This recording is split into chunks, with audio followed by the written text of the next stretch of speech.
There are several ways that criminals solicit money from unsuspecting individuals. Cell phones are easy targets for criminal syndicates. Ilonka Badenhorst from the Wireless Application Service Providers Association tells us now what new scams being used to steal your money. Very good morning to you. Tell us what's out there. Tell us about these scams. Good morning. So when we think about cybercrime, we tend to think about laptops and hackers and viruses. But with more and more people starting to use mobile devices and tablets on a daily basis, cyber criminals are now targeting these mobile devices. And when we think about cybersecurity, it goes way beyond virus protection. We also have to start thinking about improving our own mobile security practices. As an example, malicious applications is an extremely popular trend at the moment with cyber criminals.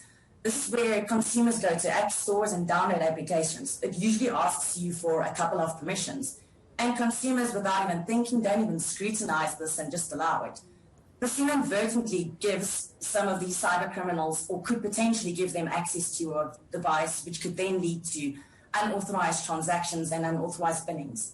Another big thing that we're seeing at the moment is spoofed Wi-Fi networks.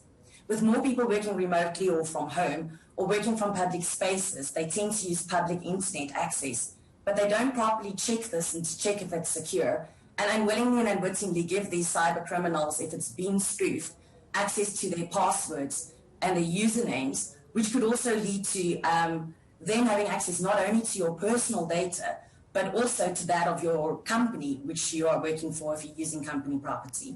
Wow, frightening. Then, how common is this? I'm sorry, say again? How common is this?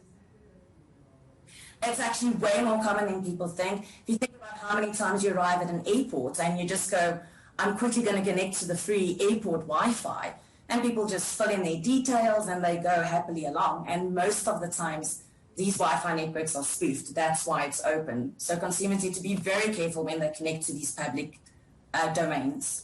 Okay, tell us more about the sort of signs that we should look for. You said there if it's open and free, it's probably not, but what else should we look for?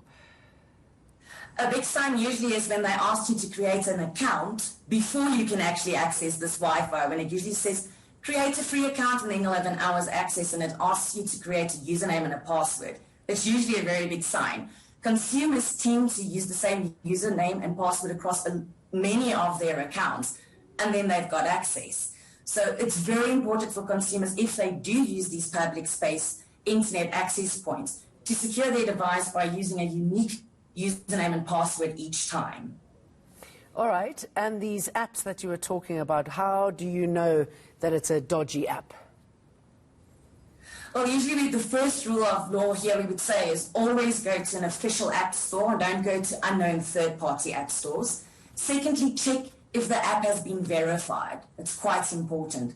Then the third thing is, before you download the app, make sure that you quickly go read the reviews and comments. You would usually quite quickly pick up if there are quite negative comments and reviews to see that something is amiss. And then we would also definitely encourage consumers to, when they download these apps, it always asks for permissions. So if you're downloading an app, for example, to make your photos pretty on the day, then it shouldn't technically want to have access to your contacts, right? So don't allow those permissions. If the permissions don't make sense for the purpose of the app, don't allow it. That's some of the steps that consumers can use to secure themselves. Okay, and how do you assist consumers in this regard if they feel that something has happened, or to prevent it from happening?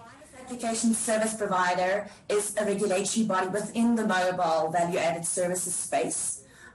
We've got a team, we've got a code of conduct that all of our members have to comply with, and it's very, very strict within the space, specifically with the mandate to protect consumers. We've got teams that monitor on a daily basis to make sure that these types of services in the market, that they are provided in such a way that consumers can use it with confidence. But if consumers feel that any service is not being provided in this way, they can visit our website or call our call center and lodge a complaint inquiry, and we will then investigate on their behalf. All right, Ilonka Badenhorst, good to talk to you. Thank you very much.